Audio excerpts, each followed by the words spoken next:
Assalamualaikum warahmatullahi wabarakatuh. Bismillah, alhamdulillah, wassalatu wassalamu ala rasulillah Muhammadin sayyidil mursalin wa ala alihi wa sahbihi ajma'in, amma ba'du.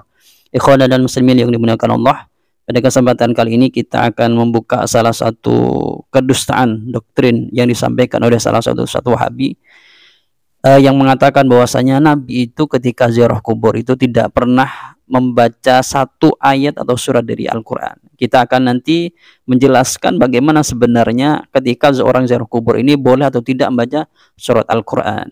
Tapi sebelum kita menjelaskan panjang lebar, kita saksikan dulu video dari salah satu wahabi ini. Namun silahkan Anda lihat semua hadis Nabi SAW tentang ziarah kubur. Kapan beliau sekali saja ketika ziarah kubur, entah itu kubur syuhada Uhud misalnya, atau ke Baqi ya, atau ke yang lainnya, beliau SAW membaca salah satu ayat atau surat dalam Al-Quran. Tidak pernah terjadi. Beliau SAW tidak membaca Al-Fatihah, beliau SAW tidak membaca Al-Ikhlas, Al-Falaq, An-Nas, beliau SAW tidak membaca surat-surat yang lain. Kalau kita lihat penjelasan dari salah satu wahabi ini mengatakan bahwasanya ketika Rasulullah SAW itu ziarah kemanapun, Rasulullah tidak pernah membaca satu ayat atau surat dari Al-Quran. Kita akan buktikan begini, nalarnya begini, nalar atau pakai pemahaman seperti yang dipaham oleh ustadz wahabi atau kelompok wahabi ini, bahwasanya sahabat Nabi ini tentu nanti akan berpaham seperti apa yang disampaikan oleh Nabi Muhammad SAW atau berpaham seperti apa yang dipahami oleh Nabi Muhammad SAW. Jadi saya akan menjelaskan di sini ada beberapa riwayat atau ada dua riwayat ya yang menjelaskan bahwasanya ada dua sahabat yang ketika dia itu ziarah kubur, atau ada salah satu sahabat yang mencontohkan ketika ziarah kubur itu membaca salah satu surat. Jadi kalau nanti ada satu sahabat yang mencontohkan membaca salah satu surat, tentu sahabat ini melakukan sesuatu tentu akan dicontoh dari Nabi Muhammad SAW. Jadi intinya nanti membaca Al-Quran sebenarnya ada contoh dari sahabat Nabi Muhammad SAW. Sahabatnya terdekat lagi begitu. Jadi kalau begitu bagaimana? Oh, sebenarnya legar membaca ayat Al-Quran atau ada landasannya membaca surat Al-Quran di kuburan begitu. Pertama, ini ada riwayat dari Sunan al-Baihaqi. Ini di dalam kitab Miraqatul Mafatih Syarhu Mishkatil Masabih. Di sini ada penjelasan begini.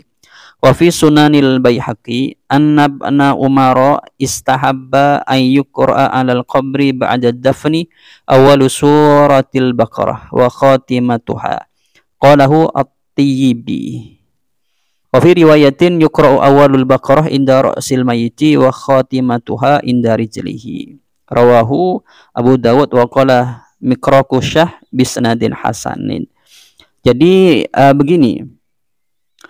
Menurut Ibnu Umar ini, atau Ibnu Umar mengatakan, saya itu senang ketika ada seseorang dipendam atau setelah orang dikubur bahasanya begitu, itu dibacakan surat Al-Baqarah sampai selesai begitu.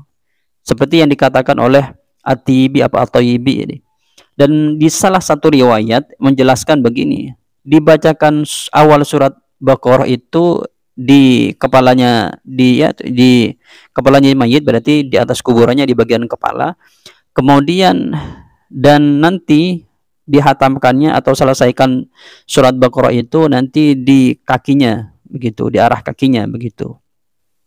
Ini disebutkan sanadnya hasan hadis ini, atau asar ini adalah asar yang sahih begitu.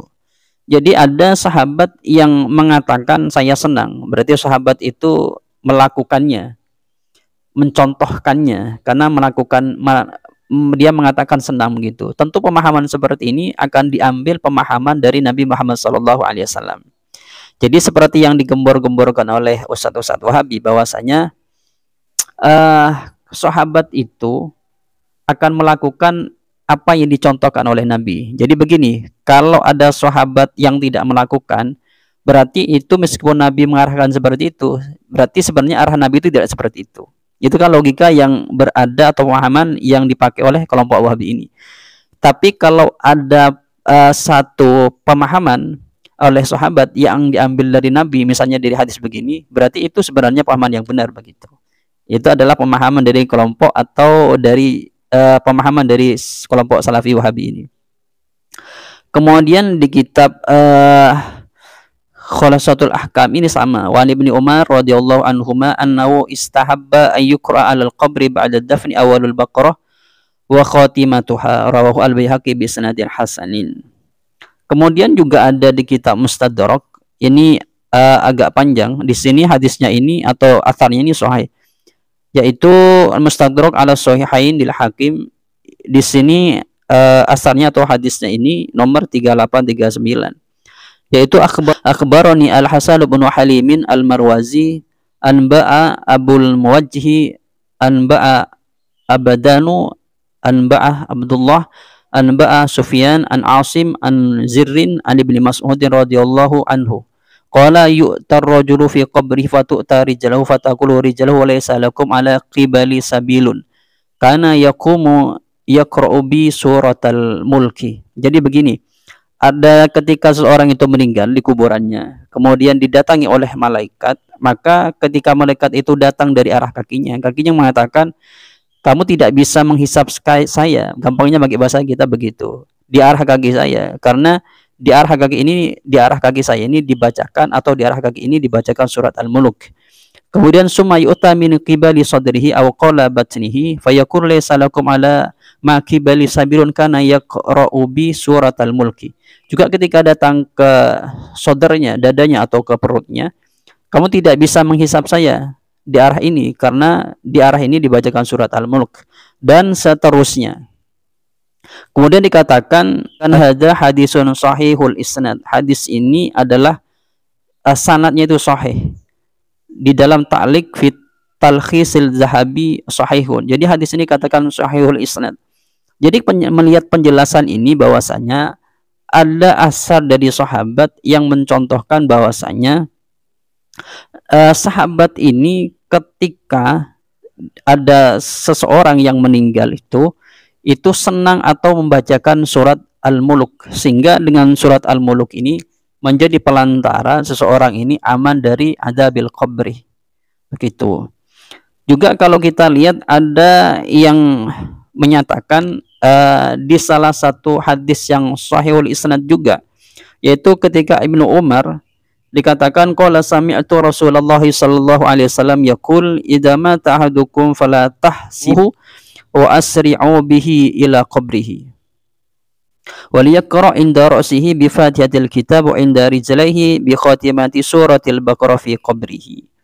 Jadi ada riwayat dari Ibnu Umar yang mengatakan bahwasanya Rasulullah sallallahu alaihi wasallam mengatakan ketika ada seseorang yang meninggal, percepat untuk ke kuburannya dan dibacakan di kepalanya itu baca surat Al-Fatihah, di kedua kakinya dibacakan surat Al-Baqarah di kuburannya. Jadi setelah dipendam, di kepalanya ini dibacakan surat Al-Fatihah, di kakinya dibacakan surat Al-Baqarah, begitu. Dikatakan ini sanadnya itu sahihul isnad, jadi sanadnya itu sahih, begitu. Jadi melihat penjelasan ini, sebenarnya apa yang disampaikan oleh salah satu ustadz Wahabi ini adalah suatu penjelasan kedustaan yang dinisbatkan kepada Rasulullah Muhammad SAW. Karena memang ada dari penjelasan tadi, ada dari sahabat yang memang dekat seperti Ibnu Mas'ud, dekat dengan Nabi Muhammad SAW, mengatakan bahwasanya ketika ada seseorang yang dibacakan surat Al-Mulk di berbagai sudut dari tubuhnya itu, maka tidak bisa malaikat itu menghadap di kuburannya.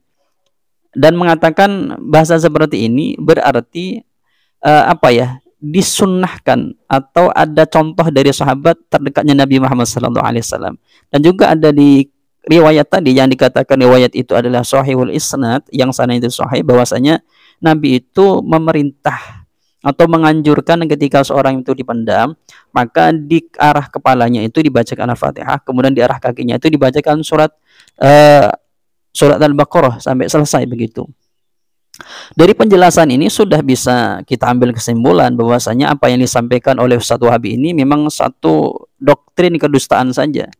Ingin meraih jamaah, ingin meraih simpati masyarakat Indonesia dengan kedustaan, dengan selalu beri pijakan terhadap apa yang dia sampaikan atau penyampaiannya atau fatwanya terhadap nama Nabi Muhammad SAW. Nabi tidak melakukannya, Nabi melakukan ini dan itu. Semuanya berlandaskan dengan Nabi Muhammad SAW.